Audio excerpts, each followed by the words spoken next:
cinéphiles, aujourd'hui on se retrouve pour la vidéo comme prévu sur le film, le film de motocross qui va sortir que sur Netflix. En gros l'histoire c'est, après juste faire une petite parenthèse sur ma réaction à Terrifier 3 qui est sorti lundi dernier au lieu de dimanche, parce que en fait j'avais fait le chargement pendant la nuit, de samedi à dimanche. Juste parce que, mais sauf que quand je me suis réveillé le matin, normalement le chargement est fini, là ça marchait pas, en fait ça restait à 40% ou 50%, je sais plus. Donc voilà, j'ai fait 2 tentatives comme ça. En tout j'ai fait 3 tentatives pour qu'elle réussisse enfin à se mettre. Donc c'est pour ça que déjà le matin le chargement était pas fini. Après je l'ai remis et le soir le chargement était toujours pas fini, à 22h. Donc je me suis dit allez, c'est bon, je vais la mettre depuis l'ordi.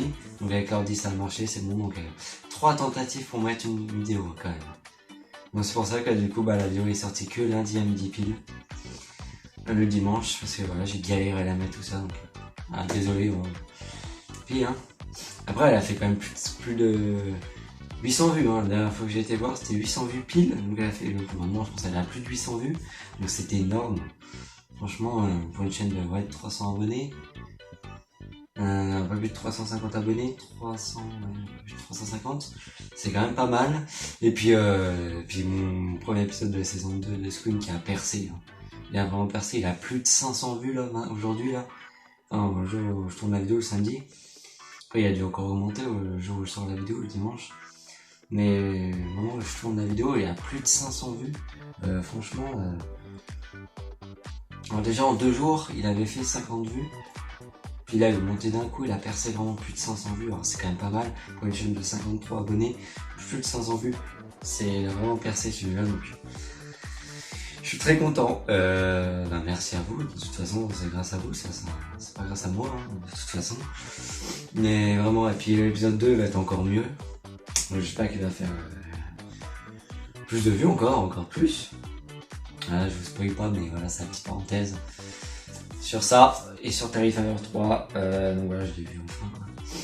Et donc aujourd'hui, la vidéo sur GT Max, je crois qu'il s'appelle comme ça, le film. Oui, en fait c'est l'histoire, donc on a regardé la bande-annonce. Ah oui, non. Donc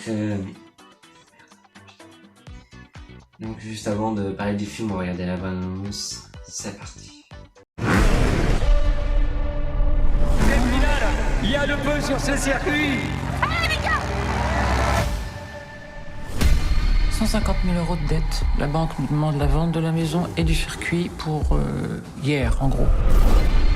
Pourquoi tu pilotes pas? J'ai eu un accident.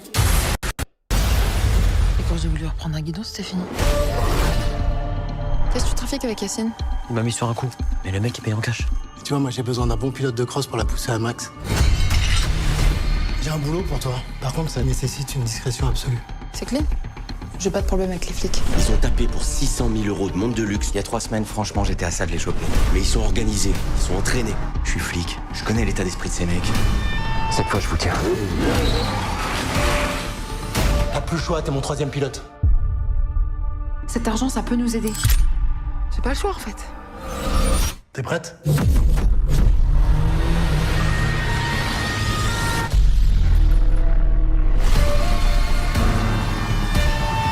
C'est bon, j'ai les diamants. Bon, dans quel merdier vous êtes fourrés tous les deux, on peut savoir?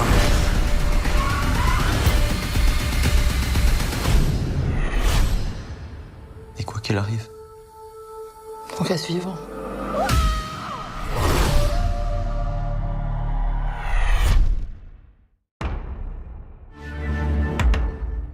Donc voilà, on a la bande-annonce de GT Max, un film de motocross où il y a de la motocross. En fait, c'est l'histoire d'un jeune qui fait des compétitions de...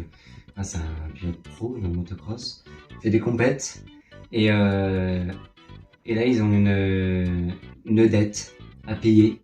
Donc il demande de vendre la maison et le terrain. Ouais, ça fait ça. Ça fout le seum un peu ça quand même, que la dette demande de vendre la maison et le terrain de cross qu'ils doivent vendre. Donc c'est sur ça en fait, ils vont je sais pas si c'est le frère et la sœur, C'est un film qui va sortir que sur Netflix. Hein. Alors cette idée de sortir les films que sur Netflix, c'est pas juste en fait. C'est pas juste pour les gens qui n'ont pas Netflix parce que ils peuvent pas ou parce qu'ils veulent pas payer Netflix pour regarder la télé. C'est pas très juste pour nous, enfin, pour moi et tout, parce que moi je peux pas, surtout que mes parents veulent pas payer Netflix, donc il faut que cette idée de sortir les films que sur Netflix, c'est pas trop juste pour les gens qui n'ont pas Netflix, qui veulent pas avoir Netflix. Ils pourraient quand même les sortir, les faire passer à la télé ou les sortir au cinéma avant, quoi. Mais les sortir que sur Netflix, c'est un peu chiant, quoi. Pour nous, les gens qui n'ont pas Netflix ou qui veulent pas avoir Netflix, c'est pas trop juste pour nous, quoi. Mais bon, c'est comme ça. Même si j'aimerais bien regarder, moi, le film. Je sais pas, ils vont peut-être le sortir sur les sites de streaming. On verra bien. Hein. Mais vraiment, l'histoire est sur deux frères, on va dire ça, deux frères et sœurs qui vont organiser un plan. Je crois que c'est ce que j'ai compris en tout cas du film, enfin de la bande-annonce, qui vont organiser un plan pour tout faire pour pour payer la dette en fait. C'est 160 000 € de dette, je crois, c'est ça. C'est le montant est de 160 000, donc ils vont trouver un truc ils vont braquer, ils vont voler de l'argent, ils vont trouver des moyens pour payer la dette. C'est ça en gros l'histoire du film. Ils veulent vraiment pas vendre la maison, le terrain, quoi. Parce que franchement, déjà leur maison c'est leur maison, puis le terrain c'est à eux, quoi. Le terrain où ils ont fait les compètes, ils tiennent à ce terrain, donc ils veulent vraiment pas le vendre. Donc ils vont trouver des moyens. Ils vont même avoir des emmerdes, des problèmes avec les flics. S'ils vont envoyer de l'argent, ils vont braquer. Je sais pas s'ils vont braquer, mais en tout cas ils vont voler de l'argent pour payer la dette, pour pas vendre le terrain et la maison. Parce que ça coûte cher quand même un terrain, sans pardon, un terrain de cross ça doit coûter assez cher quand même. À part si tu le fais toi-même. Mais bon, évidemment, même si tu le fais toi-même, tu es obligé de payer quelque chose. Si tu es obligé de payer, bon, à moins que tu as un copain dans ta famille, tu as un ami dans ta famille, tu as quelqu'un dans ta famille, un frère ou ce que tu veux, qui travaille dans un boulot où il peut avoir de la terre, mais si t'as pas quelqu'un dans ta famille qui fait ça, t'es obligé d'acheter des remorques et des remorques, et même carrément des camions qui t'emmènent de la terre, t'es obligé de payer le déplacement des gens qui t'emmènent de la terre, t'es obligé de... C'est des remorques et des remorques de terre pour faire un terrain de cross. Hein, ceux qui sont débutants à ce sport, moi je suis pas débutant, hein, je m'y connais beaucoup en motocross parce que moi-même j'en ai fait, donc puis je fais beaucoup de stories, j'ai fait énormément de stories sur le motocross avant sur les MXGP et tout ça. Bon, maintenant j'y ferai plus, mais j'en ai quelques-unes comme ça des fois. Mais d'ailleurs le Supercross de Paris qui est la semaine prochaine, et vraiment pour faire déjà un Supercross de Paris, déjà c'est déjà un terrain de Supercross, déjà c'est moins grand qu'un terrain de cross. Mais c'est déjà des remorques et des remorques de terre. Hein. Ils emmènent je sais pas combien de camions, ils travaillent pendant au moins 2-3 nuits sans dormir pour... évidemment ils changent évidemment de personnes qui travaillent. Mais c'est vraiment pendant 2-3 nuits d'affilée, il y a des camions qui rentrent dans le stade pour mettre la terre et tout ça. Hein. Ah bah oui, mais après quand ils ont mis la terre, il faut passer avec les petits engins pour former les bosses, pour former les hoops, pour former le terrain, quoi, pour former la piste du Supercross. Donc c'est pendant 2-3 nuits. Et puis même le Supercross de Lyon là, qui est 29 et 30 novembre. Moi j'y vais d'ailleurs le 30 novembre à Lyon, au Palais des Sports de Lyon. Voilà, vous pouvez me retrouver là-bas. J'y serai le 30 novembre. Je serai avec mon cousin et mon père. Pour voir du Supercross de Lyon. J'y étais beaucoup de fois. C'est pas la première fois que j'y vais, j'y étais de nombreuses fois. Ça fait longtemps que j'y suis pas, ça fait peut-être 2-3 ans, peut-être même plus, je sais plus. Oh, même plus, hein, ça remonte, ça remonte avant le Covid. Donc, ça fait un moment que j'y ai pas été, quoi. Ça fait au moins 4, 5 ans, je pense que j'y ai pas été. Donc, ça va faire du mal d'y retourner. Allez voir ce Supercross de Lyon, ça va être incroyable. Et puis, je vous jure que quand on voit les stories de Lyon, quand on voit des photos du terrain, la piste du Supercross, donc elle est plus petite que celui parce que le stade est plus petit aussi. C'est sûr que la piste du Supercross de Lyon, ça n'a rien à voir avec la piste du Supercross aux États-Unis. Hein. Ça, c'est sûr que ça n'a rien à voir. Hein. Les stades aux États-Unis où les Supercross sont surdimensionnés. Mais ouais, pour revenir, donc ouais, c'est quand même le Supercross. C'est comme le Supercross de Paris, c'est pendant 2-3 nuits, il y a des camions qui rentrent dans le stade pour vider la terre. Ah, c'est des remorques et des remorques de camions qui rentrent dans le stade pendant 2-3 nuits pour apporter la terre, tout ça, c'est du boulot, hein, vraiment.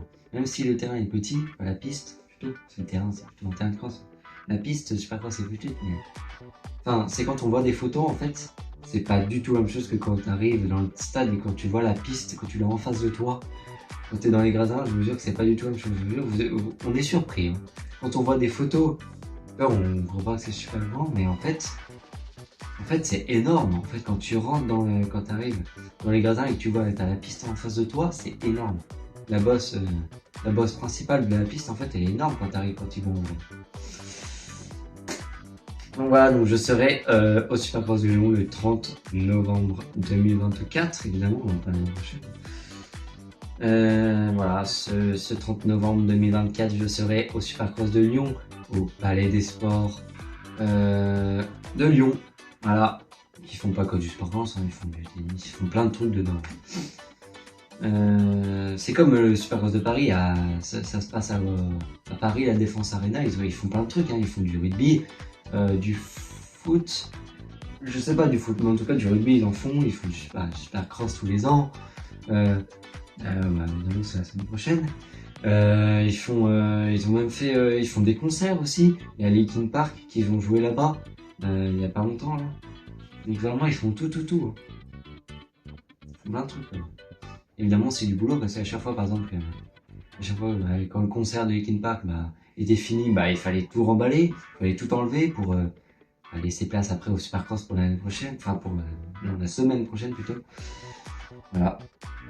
Je sais pas, ils ont pas encore commencé je crois, mais ils vont bientôt commencer à faire venir les camions pour préparer la piste, pour construire la piste de cette nouvelle piste de Supercross de Paris. Donc, la semaine prochaine, on va leur revenir au film, où vraiment l'histoire c'est donc de frères qui vont trouver des moyens pour payer la dette de 160 000 € pour garder payer la dette pour pouvoir garder la maison et le terrain de cross.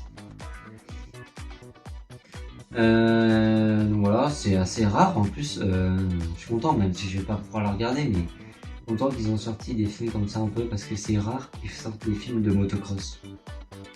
Moi en vrai, si un jour j'ai la chance d'être, j'aimerais bien aussi, évidemment je vais être acteur, ça c'est sûr. J'aimerais être réalisateur aussi, j'y suis déjà, je fais des courts-métrages et tout, mais être réalisateur de films, de longs-métrages et tout, qui sortent au cinéma et tout.